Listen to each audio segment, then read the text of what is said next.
Salon Polityczny.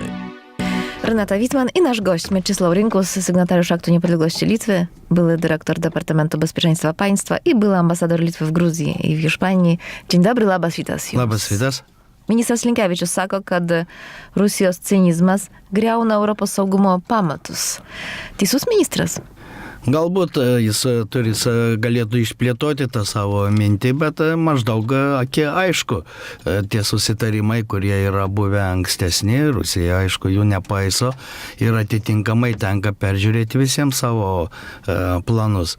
Ir tai nėra toks lengvas dalykas ir tai reikalauja ne tik tai intelektualinių pajėgų, bet resursų pertvarkyti, peržiūrėti ir taip toliau. Pasak ministrų, iš dalies, taip, teisus. Pasak ministrų reikia būtent išplečia tą savo teiginį, kad jis mano, kad reikia strateginių diskusijų dėl kolektyvinių instrumentų, kuriuo reikėtų taikyti vienos ESBO valstybės karinės agresijos prieš kitą ESBO narę atveju. Reikia tokių strateginių? Galbūt reikia. Čia dabar tų variantų, aš manau, yra daug. Ne vienas yra. Dar nežinia, kokie jie bus netolimoje ateityje, kokie tolimesniai perspektyvai. Galbūt taip reikia matyti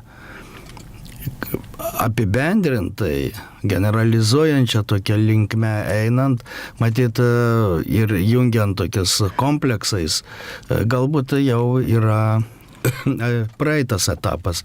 Tenka galvoti apie atskiras valstybės ir atskiras situacijas, atskirus įtampos židinius ir taip toliau. Bet pati organizacija, ESBO, Europos saugumo bendradarbiavimo organizacija, jinai gali kažkaip padėti spręsti konfliktą Ukrainoje, ar jau nieko negali? Nežinau. Anksčiau tai jie negalėjo, aš taip manau.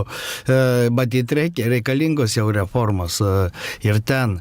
Ir tokiuose gigantiškose forumuose ir su tokiom daugybė funkcijų praktiškai labai sunkiai juda, jie yra nedinamiška. Manau, kad po tam tikrų reformų gal ir galės turėti kokį vaidmenį. Jūs sakot, kad dar 5 metus galima gyventi ramiai. Karo su Rusija nebus. Aš manau, kad... Kaip jūs paskaičiavote? Kodėl būtent 5 metai? Ne, aš skaičiuoju, patys rusai taip skaičiuoja. Jie ruošiasi, kaip čia yra jau rašyta, pasauliniam karui ruošiasi, bet nežinia, kas jį pradės. Ir reikia 5 metų, reikia būtent pasiruošimui? Klausimas yra reformos kariuomenėje. Rusija yra pradėjusi reformas. Ji buvo, nereikia manyti, kad Rusijos kariuomenė yra labai stipri. Ragozinas, kuris yra karinio pramoninio komplekso vadovas. Žiūrint, su kuo palyginti su Ukrainos kariuomenė, tai jinai yra stipri. Gal su JAF jinai yra silpnoka jau. Taip.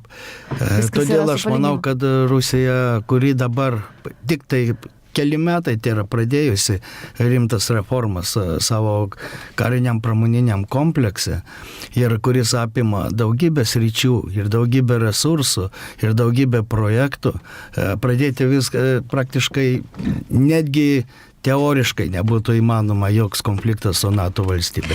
Jie puikiai tą supranta. Tada kaip paaiškinti, kaip vertinti tai, kad tik šiemet net 68 kartus Rusijos kariniai lėktuvai pažinėjo mūsų oro erdvę. Ir tai turėjo reaguoti NATO naikintuvai. Manau, čia yra erzinimas. Čia yra erzinimas arba kažkokios tokios, tokiose zonose. Tų mokymų dabar vyksta, ar kas be gali suskaičiuoti, kiek tų mokymų vyksta šiuo metu karinių įvairiose pusėse. Bet tai nereikia, tai nėra ypatingai koks išskirtinis dalykas. Tie erzinimai pasienio zonose jie visur bus, bet rimto konflikto, rimto susidūrimo mano asmeninė nuomonė, nebus. Tuo tarpu prezidentė Grybauskaitė pasakė, jeigu mes jam leisime eiti, jis eis bet kur. Tai prezidentė pasakė apie Vladimirą Putiną. Sulaikymo politika yra reikalinga.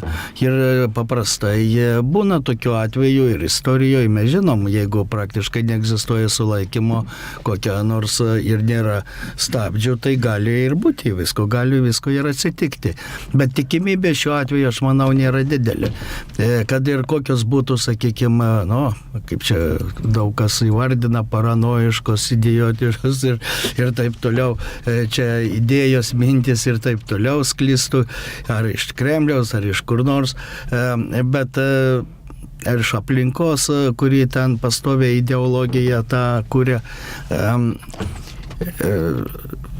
visi susivokia, kad jeigu tik taip, ir aš manau, kad jeigu tik tai būtų bent koks rimtas susikabinimas Rusijos su NATO aljansu, praktiškai jį gautų atkirtį. Jie puikiai tą supranta. Rusija nėra tokia pasiruošusi, kad ji galėtų bent bandyti tą daryti. O kalbų politiškai visą kitą, tai mes jų girdėsim, jų čia bus ir gerai, kad vyksta tos diskusijos ir vyksta tam tikra pertvarka struktūrose ir NATO struktūrose ir Lietuva išsikovoja didesnį dėmesį ir galų gale yra konkretus planai dėl konkrečių valstybių. Vienu žodžiu, tas viskas gerai vyksta, teisingai, tai nėra beprasmiška. Bet realiai, jeigu žiūrėtume į bendrą jėgų pusiausvyrą pasaulyje, į bendrą situaciją, tokio konflikto aš nematau. Ministras Lavrovas sako, kad Rusijos ir JAV santykiuose reikia naujos politikos ir kad Rusija nėra suinteresuota tolesnių eskalavimo tų sankcijų karo. Taip ir bus. Žodžiu, tonas jau keičiasi, jūs matot, kad jau... Eis prie antro perkrovimo, tai yra faktas. Tas aš jau jaučiu, jau sėdėjau. Nesenai, ką tik tai prieš keletą dienų vienas labiausiai patyrusių politikų Rusijoje Primakovas pasakė, kad taip sako, Amerika prieš vis agresyvesnę tampiančią terorizmo pavojų viena negalės, ji turi alijansą ir be Rusijos ji taip pat negalės. Tai kol kas šito dar nevyksta, bet aš pajutau, į ką kreipiama. Vadinasi, yra ir iš Vašingtono tam tikri ženklai, kad galbūt darom alijansą prieš IC ir taip toliau, prieš Islamo valstybę. Yra kitas dar momentas, kurį nereikia atmesti. Yra bendri, sakykime, projektai, apie kuriuos mažai mes kalbame, bendri projektai Arktikoje, kurie turi bendrą interesą. Yra bendros grupės ir dar nežinia. Čia yra ta dalis, kuri yra šiek tiek palikta kaip ir šone. Ir mes visą laiką susikoncentravę būtent šitoj zonoj, bet nelabai kartais matom, kas vyksta kitoj zonoj. Ir kad ten toj zonoj vyksta, ko gero, daugiau bendradarbiaujama, negu mes galim įsivaizduoti. Lavrovas apkaltino Vašingtoną, kad taiko dvigubus standartus kovoje su terorizmu. Kaip pavyzdį, Lavrovas pateikė tai, kad JAV atsisako bendradarbiauti kovojant su terorizmu su Sirijos prezidentu Bašaru al-Asadu, kuris yra Rusijos šalininkas, taip sąjungininkas. Teisus Lavrovas? Čia aš negaliu to pasakyti, nežinau, kas dar vyksta kitose diplomatiniuose frontuose ir konkrečiai santykiuose su Sirija. Tai čia yra, manau, kol kas verbalinis, tik tai toksai lygmuo. Dar nežinia, kaip jie čia reguliuos šitą bendrą, sakykime, frontą, bus jis, nebus, kaip jie santykius su Sirija, su Iranu. Bet viena akivaizdu yra, kad permetamas yra dėmesio centras. Jis persimeta į kitas zonas. Ką tai reiškia Ukrainai, ką tai reiškia? Ukrainoje tai jau senai reiškia, kad praktiškai jai reiks ko gero viena įspręsti daugybę problemų. Nepadės nei ES, nei JAV, nei nieks. Padės, bet tikrai netolygiau, kokią Ukraina tikėjusi. Rusija sako, kad krizė Ukrainoje yra pasiekmė tokia valstybės perversmo, kuri rėmė JAV ir Europos Sąjungą. Čia tų įvardinimų, apibūdinimų politologinių yra labai daug. Ar jie yra teisingi? Vienas yra teisingas dalykas, kad Ukrainoje pastoviai vyko didelės problemos. Vidinės problemos, jos yra senos. Jos ne dabar, ne prieš metus. Ir jos vyko, sakykime, tokia bangomis galbūt, vienu metu staiga užkildavo ir liktai kažkas pajudėdavo, paskui vėl nuslūgdavo ir niekad nebuvo to tokio pastovaus, stabilaus ėjimo, sakykime, vieną kryptimį. Niekada. Ir galų gale buvo didžiulė korupcija. Matom iš kariuomenės lygio, kas vyko ir kariuomeniai. Ir ta korupcija buvo tiek jau akivaizdi pačioje Ukrainoje ir ne vienerius metus. Tai praktiškai tas kėlė tą visuomenės nepasitenkinimo banga. Kuriuo pasinaudojo būtent ES ir JAV? Nežinau, ar čia nėra ko naudotis. Čia tik reikia žiūrėti, kas vyksta. Jeigu būtų Ukraina, mano nuomonė, paprastai mes mažai akcentuojam Ukrainos vidinės problemas, mes kalbam daugiausia apie Rusiją. Taip. Ir jos agresiją. Čia tokia yra dabar Lietuvoje tokia žiniasklaidos kryptis tokia.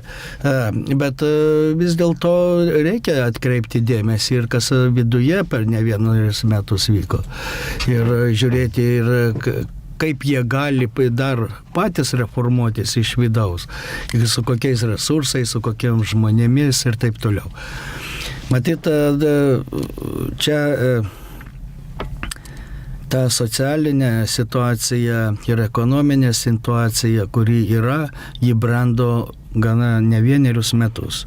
Ir kad ji turėjo kažką tikrai sprogti, taip, tai yra, aš manau, kad taip ir ta jau nebejojo niekas. Kas bus toliau? Kaip jūs įsivaizduojat toliau Ukrainos raidos scenarijus? Koks bus? Dabar nežinau, net sunku net prognozuoti. Po rinkimų jie rado, taip? Taip. Tai žiūrint, kokia sudėtis bus. Jeigu sudėtis bus tokia konstruktyviai, kuri žiūrės įvairias pusės, tai bus vienas scenarijus. Jeigu bus labai, sakykime, kategoriška ir žmonės ir priiminės įstatymus, kurie, sakykime, konfliktinius, praktiškai bus visiškai kita situacija. Tai čia dabar daug nuo to, kas priklauso. Mano manimu, realiai, taip kaip nuojauta, Ukraina yra priartėjusi gana prie skilimo, politinio skilimo. Bet ar jis iš tikrųjų įvyks, sunku pasakyti. Nes po to, kas jau yra įvykę, psichologiškai yra labai sunku suderinti santykius, sakykime, bendro gyvenimo. Bet kas čia žino, gali žmonės ir susitaikyti, ir prisitaikyti, ir nutarti, kad vis dėlto kažkaip reikia čia kartu spręsti dalykus. Bet bus daugybė, kas yra aiškinimusi, o kas įvyko. Aš manau, kad čia tarptautiniai teismai turės be galo daug darbo su įvairiom žudynėm. Tai yra klausimas gana rimtas, kaip jis psichologiškai žmonės veiks. Tai yra įvykę dalykai, kur, manau, jie nemaža, nes negali būti įvardinti, na, viską pamirškim ir pradėkim iš naujo. Taip nebus. Krymas tai užimtas, okupuotas Krymas, tai kas tą, negi Ukrainoje tą pamirš, vadinasi, ir politika bus spaudžiama tą kryptimį. Bet 5 metus galim gyventi ramiai, karo nebus, taip? Aš manau, kad šitokio, sakykime, globalinio konflikto tikrai nebus, aš to esu įstikinęs. Ačiū Jums labai už pokalbį. Geros dienos ir visos savaitės Jums linkime. Naszym gościem był Mieczysław Rinkus, sygnatariusz Aktu Niepodległości, były dyrektor Departamentu Bezpieczeństwa Państwa.